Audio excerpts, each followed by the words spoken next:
Baik, kembali lagi di Metro Plus Pagi. Nah, kita di sini masih rame-rame nih membicarakan tentang airsoft gun. Nah, bersama para jenggo. Para jenggo. Nah, aku mau nanya sama Mas Aldo nih. Mas, kemarin kan nggak lama kita baru dengar ya tentang informasi ada seseorang yang menembak ke arah kaca kendaraan gitu. Itu apa pakai BB gun begini? Pakai unit ini kan ya. sebenarnya kan kalau peluru yang ini kan nggak tembus ya? Nggak. Nah, itu kok bisa?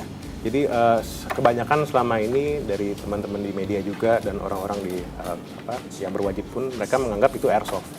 Padahal airsoft itu sendiri definisinya adalah B-nya itu menggunakan plastik.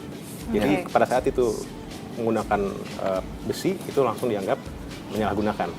Dan ukurannya pun berbeda. Kejadian yang kemarin itu mereka menggunakannya yang 4,5 mm.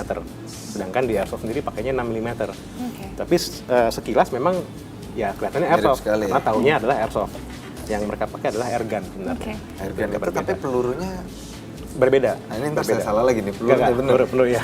BB kita sebutnya. Kita sebutnya nggak peluru juga. Jadi apa sih? Itu sebutnya BB. BB. Dari ball balet. Oke. Bedanya di mana sih, Mas? Bisa ditunjukin nggak? Beda pelurunya, jadi supaya pemirsa juga jelas. Sorry. Beda BB-nya. Beda BB-nya. Ini ringan. Nah, ini. Pegang aja, Mbak. Ini ringan kok. Ini cuma 0,2. Ini kalau airsoft gun? Airsoft gun ya. Terbuat dari plastik.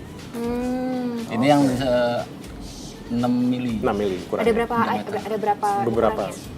Ada berapa saja ukurannya maksudnya? Untuk beratnya yang berbeda. Oke. Kalau untuk ukurannya 6 mili semua sama. 6 mili. Jadi jelas ya, ini sih ringan sekali loh. Jadi paling juga merah-merah atau buka sedikit kalau kita main. Berbeda dengan airgun yang tadi. Itu dia gotri. Dia gotri, ada yang pakai kaca, ada yang pakai kaca. tembaga. Itu yang airgun. Airsoft ini hanya pakai BB. Jadi airsoft sangat soft lah pokoknya. Soft ya, karena itu dia sebutnya airsoft. Tapi kalau kepemilikan senjata gini untuk airsoft sebenarnya diatur nggak sih? Diperbaiki lagi, Pak. Sorry, kepemilikan unit sebetulnya diatur tidak sih? Iya, kalau dari undang-undangnya sendiri ya, jadi kalau kita lihat dari undang-undang darurat tahun 36 itu mendefinisikan senjata api itu seperti apa definisinya. Nah kemudian kita lihat dari airsoft sendiri dia masuk ke definisi tersebut. Nah tapi dengan berkembangnya olahraga ya, olahraga airsoft sendiri baik itu perang-perangan ataupun ke pertandingan atau prestasi, akhirnya kepolisian mengeluarkan Perkap, Peraturan Kapolri nomor 8 tahun 2012. Tapi itu khusus membahas mengenai olahraga tembak reaksi. Gitu. Tapi tidak di kami ya. Kami kan mainnya kan banyak kan perang-perangan. Nah, itu peraturannya belum ada saat ini. Jadi yang diatur itu di Perkap itu hanya untuk olahraga tembak reaksi. Gitu. Kalau nggak ada peraturannya tapi berarti tetap ada ketentuan dari setiap komunitas. Iya, ya? awalnya itu. Nah, sebenarnya itu salah satu kenapa Porgasi ada. Gitu. Jadi kita harus punya kendaraan lah. Gimana menuju supaya airsoft ini akhirnya dilegalkan. Sehingga kita harus buat satu organisasi. Nah, organisasi yang kita bentuk ini ya Porgasi, Persatuan Olahraga Airsoft seluruh Indonesia. Regulasi-regulasinya apa saja sih yang ada di dalam Porgasi? Di Porgasi sendiri kita menganut yang namanya orange tip, Mas. Jadi yang ini, ujung larasnya ini, itu harus menggunakan warna orange. Untuk membedakan antara senjata api dengan airsoft. Jadi ini wajib. jelas ketika sudah orange berarti sudah orange adalah ini sudah airsoft. Dan itu juga kita adopsi dari peraturan di luar negeri. Di Eropa dan di Amerika mereka rata-rata menggunakan orange tip sebagai penanda pembeda. Apalagi karena kan ada macam-macam sekarang ya, ada granatnya juga ada, betul kan? Ada granat, ada granat launcher. Apa lagi? Selain unit. Karena ini replika ya, airsoft itu kan replika. Jadi apapun yang ada di saat ini senjata api ataupun bentuk grenade launcher, ya pasti produsen akan membuat sedemikian rupa biar mirip dengan aslinya. Jadi yang bermain pun punya lebih banyak lagi gitu. Nggak hanya pistol. Strategi dan opsi-opsinya juga tetap bisa dilakukan ya. Benar. Jadi ada ini orange tip itu yang membedakan. Ini kan aku juga tadi lagi nanya ini kenapa di ditunjukkan pada diri. Iya. Oh iya. Iya, akhirnya keluar masyarakat. Nah, gitu. Oke. Ini sekarang sudah ada sekarang kalau kita berbicara mengenai tadi komunitas ada 300-400 hanya di Jakarta, totalnya ada ribuan juga di seluruh Indonesia. Tapi yang berkembang di kota-kota besar atau di kota-kota kecil juga berkembang juga? Justru perkembangan di kota-kota kecil jauh lebih pesat ya. Karena dari fasilitas. Jadi mereka tempat aja ya, kalau misalnya kita ke Jakarta, kita mau main di hutan ya, kita mesti ke Bogor atau ke Lido gitu ya. Tapi kalau mereka kan yang di daerah kan mungkin masih lebih dekat dengan tempat-tempat yang lebih berbau hutan lah gitu. Jadi mereka jauh lebih banyak, makanya kita mencoba untuk bisa mensosialisasikan airsoft ini cara penggunaan seperti apa, terus peraturan etika membawanya juga harus bisa mencapai ke teman-teman yang di daerah.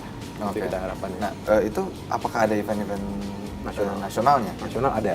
Kita terakhir tahun lalu itu di Porgasi National Rendezvous, itu ulang tahunnya Porgasi yang kedua. Itu kita mengundang semua teman-teman yang paling jauh dari Papua.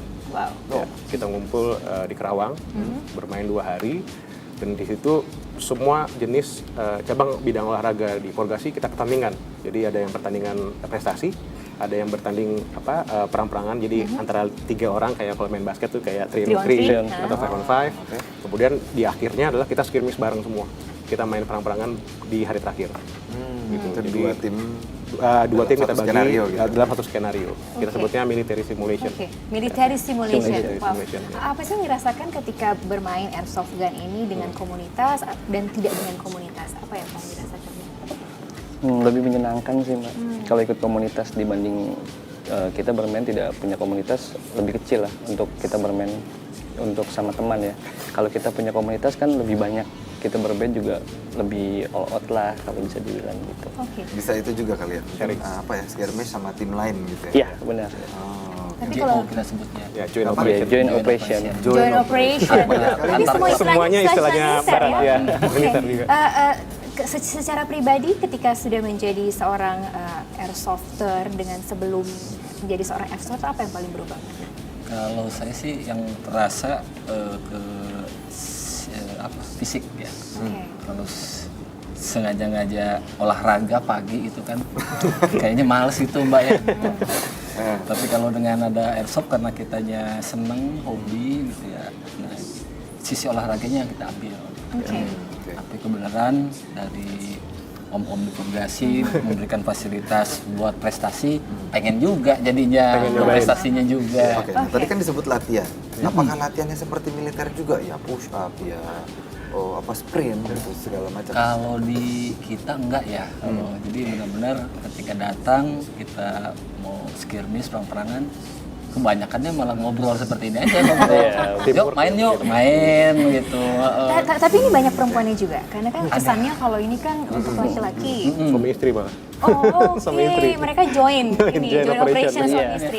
Banyak juga ya yang Ada juga yang dari wanita-wanita atau perempuan tuh ada yang juga main, tapi memang tidak sebanyak laki-laki. Oke. Mas Aldo nih, harapannya nih Mas buat Porgasi dan olahraga airsoft gun ini seperti apa ke depan? Ya kalau harapan dari Porgasi ya, kita sih pengennya dari pemerintah dan dari kepolisian pun bisa mendukung olahraga ini, ya mungkin dengan mengeluarkan peraturan, karena pada dasarnya kita pengen diatur. Kita pengen pemerintah ini punya peraturan yang jelas sehingga kita bisa ikutin. Selama ini kan dibiarkan aja, kita bingung nih mau ikutin yang mana sebenarnya. Jadi harapannya pemerintah juga bisa melihat bahwa ini adalah olahraga karena positif. para airsofter punya jiwa yang sangat militer, maka pengen ada aturan yang jelas. Bisa juga kalau emang pengen ikutan olahraga tuh bisa juga tuh kan, ini kan seperti yang tadi tuh dikatakan bahwa olahraga kalau emang agak malas, ini bisa jadi rush juga. Benar. Ya, terima kasih banyak dan pasti juga terus bersama dengan kami. Besok kita akan kembali lagi tetap di Metro Plus pagi. Sampai jumpa.